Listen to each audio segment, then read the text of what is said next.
Hello everybody. I don't know, I guess we'll set the scene. This story takes place like 4 years ago, I'd say, and I live in a very boring area. Let's just get that off. So, drugs are everywhere, everyone's fucked up, like, there's nothing to do besides get fucked up.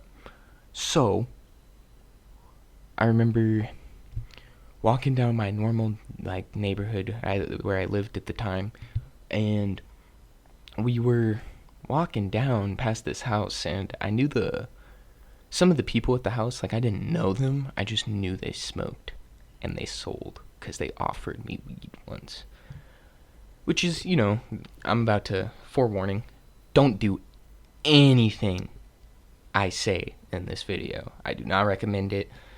um Harm reduction, take all the right practices. But this dude outside was playing guitar. He looked kind of shaggy, I guess. Like, he kind of looked like Tom DeLonge from Blink 182, but like if Tom DeLonge decided to like do crack instead of fucking pop punk. But he was just like, yo, you dudes like LSD?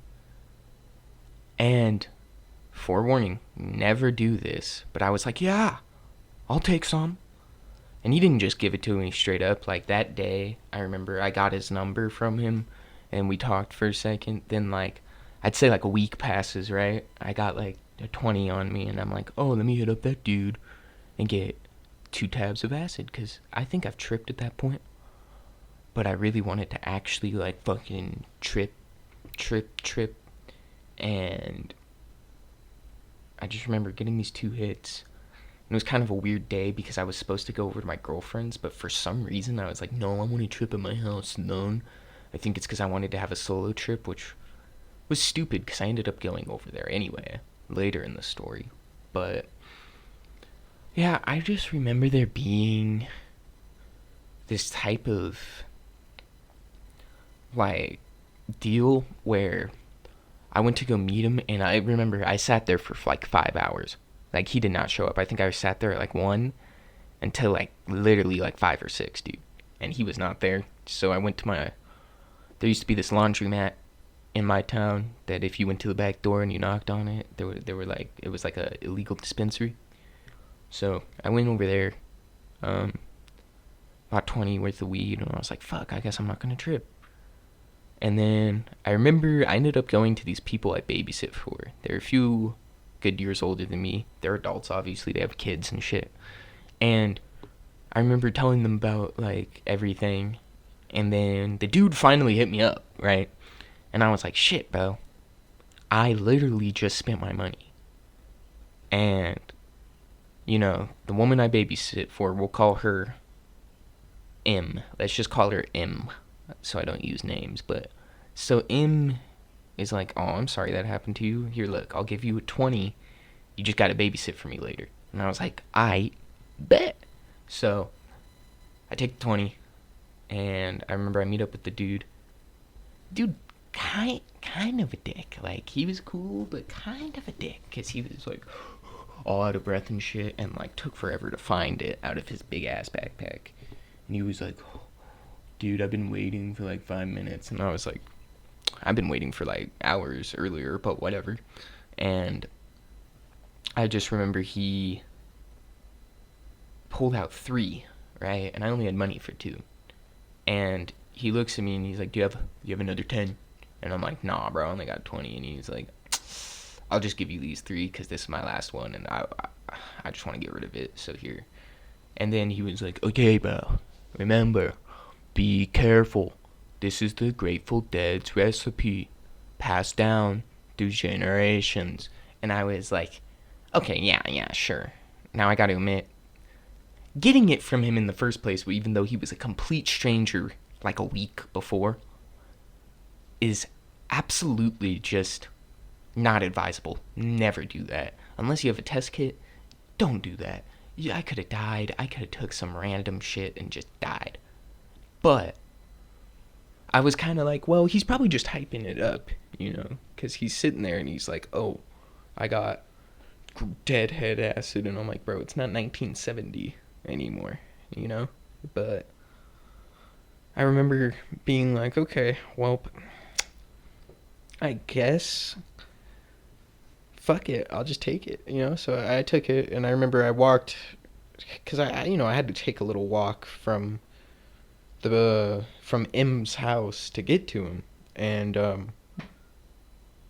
I'd say it was like about a 20-minute walk. So I walked back to M's, and I think I still had like a little, like half pint of Sailor Jerry's. Um, just kind of gross rum. But anyway, I remember I had a Coca-Cola, and I was texting my friend Luca about it, like, yo, I got 3 whole tabs. I'm gonna take all of them, because nowadays tabs are about 300 micrograms each. So knowing that, I took almost 1 whole milligram of LSD. I took 900 milligram or micrograms, right? And I remember I was talking to my friend Luca, and he was like, you should make yourself a rum and coke. So it's like Fear and Loathing in Las Vegas, you're like Johnny Depp in the bar with all the reptiles and shit. And I was like, sick, bro.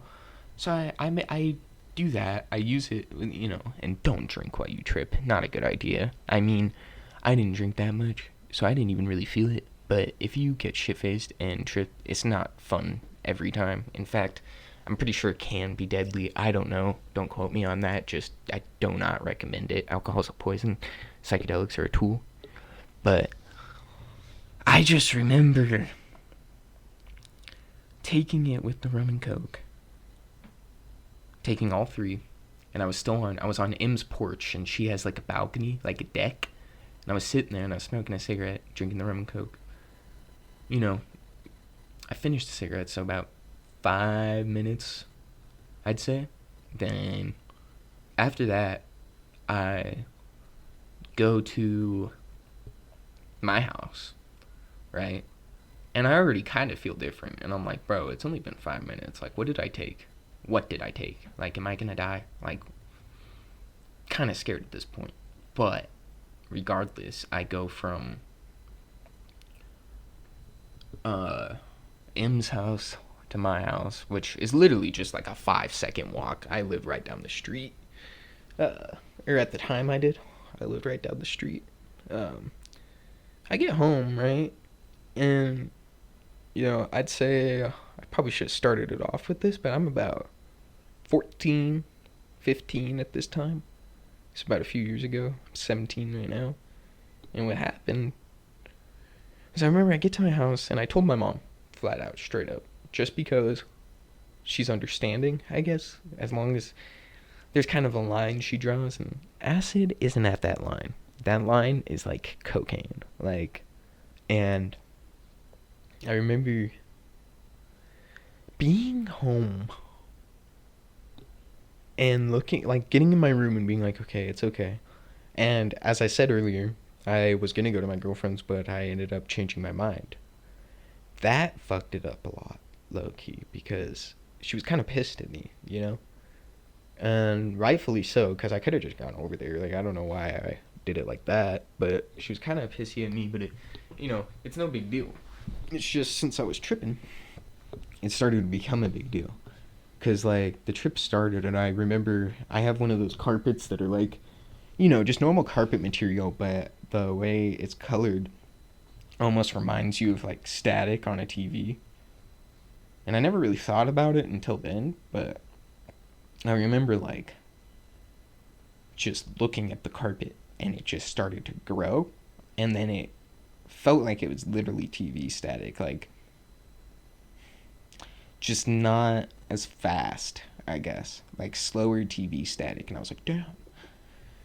And I just remember, freaking the fuck, low-key, if I stayed at my house, it would have been a terrible trip, because I remember, I was at my house for probably, the first 30, 40 minutes, and I was just freaking my shit. I called my girlfriend, and I was like, if I can get over there, am I allowed to be over there, and et cetera, and she was like, yeah, it's fine, and I just remember, I was like, okay, Mom, can you drive me over there? Once my mom was like, yeah, I'll drive you over there, it got insane, dude. I remember I was in the car, and I just remember being in the car, and like we started driving, and I swear to God, I don't know how long we were in there, but like we were only in there for like, I swear to God, like 2 minutes. And I was like, bro, I was like, mom, we've been in here for too long. And she was like, what do you mean? You just buckled in your seatbelt. And I remember like looking at the window and looking at like the stop sign and being like, okay, we're that far from the house. We're only like a few feet. I don't know why it's taking so long. And then I looked out the window again and we passed the same stop sign. And I was like, Mom, why the fuck are we driving in circles? Like, what's up with that? Like, why are we driving in circles? And she was like, we're not driving in circles. You fucking tripping, bro. Like, because I literally started to think we were driving in circles. We were in that car for so long. I started to kind of freak the fuck out. And, like, she was like, oh, like, she kind of had this voice where she was like, I don't know, like, it's kind of foggy. Like, I kind of feel sketchy driving in this.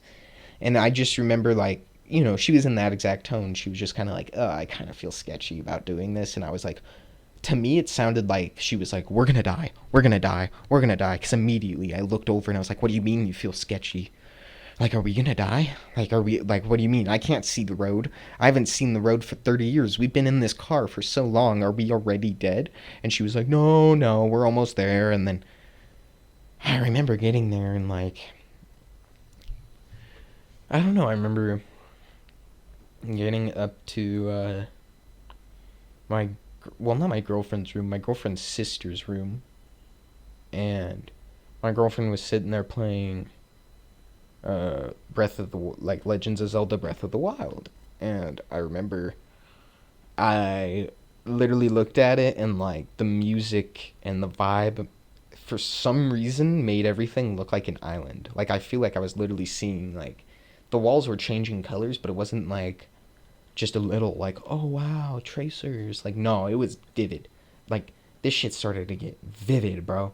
And I remember, like, I was kind of thinking too much and talking too much. Like, I didn't know what to do after a while. And it kind of, the whole, like, memory of it's blurry to an extent, like, the specifics of it.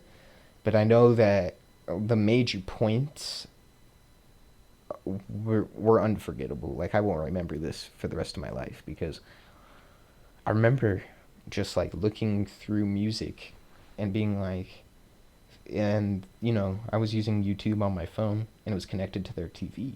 And I was like, oh, I feel like I should just listen to music, like a long album, and just listen to it.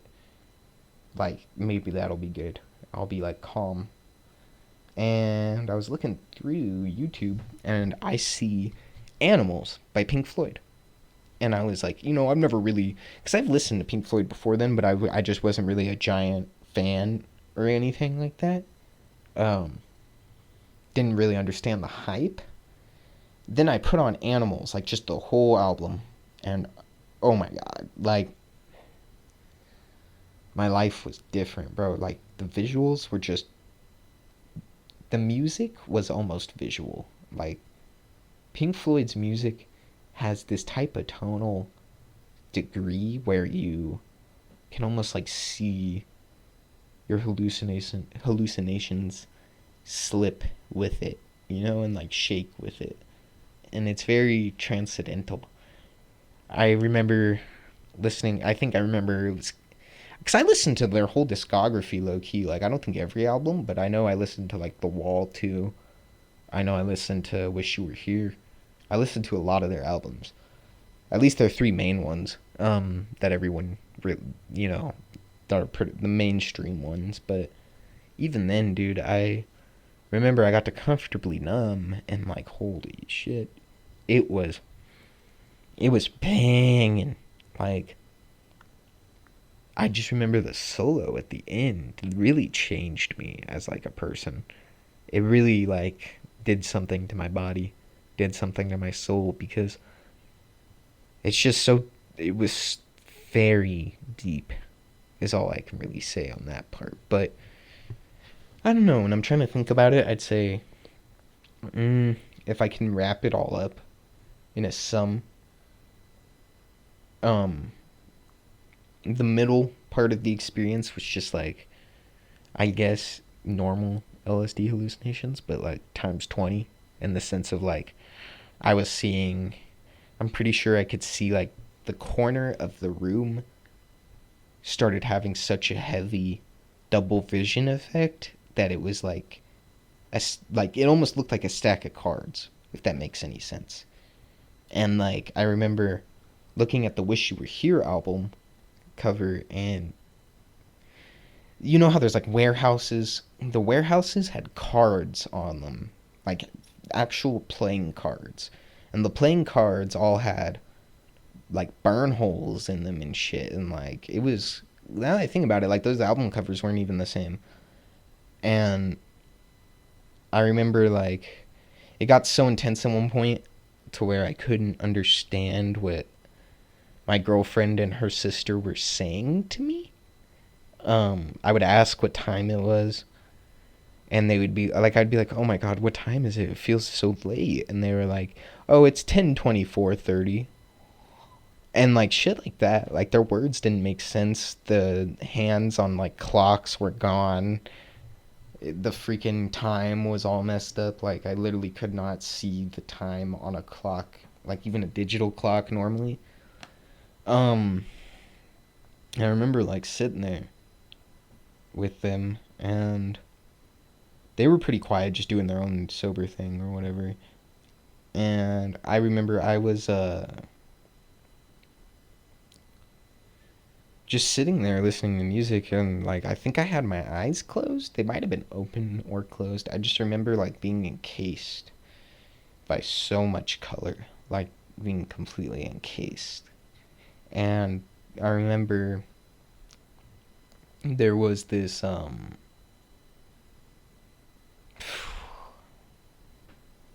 can I explain it? It was almost like an outline of a couch, I guess. I can't fully remember how it came to me. I just remember being in a field of like rapid colors, and then almost seeing like an outline of like a person. And then when I started to like think of it more, it like, I don't know how to describe this, but it's like I saw an animated person that was more realistic than real life could ever be. It was the most real thing I've ever seen, like terrifyingly real.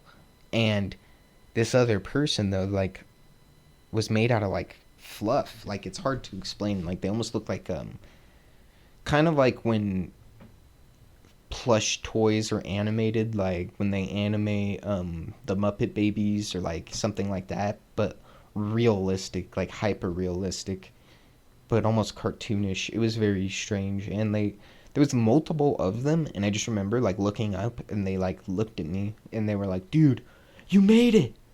And I looked at my hands and my arms, and they were all fluffy and weird, and I was like, "Oh shit, I made it."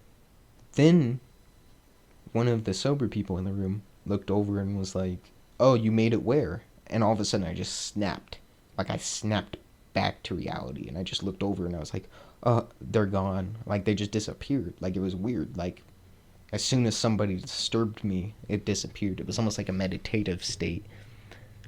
And then I don't really remember too much besides like I'm pretty sure I could like I saw words occasionally, and I could almost like it started getting to a point where language didn't make sense. And like one episode of Garfield, the animated TV show, like because my girlfriend was like, "Oh, why don't I just put this on? Maybe he'll like this."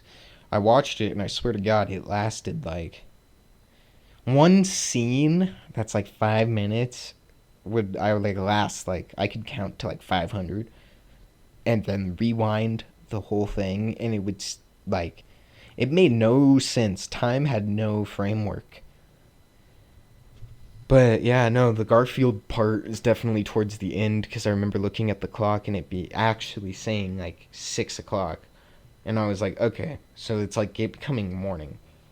And I remember I kind of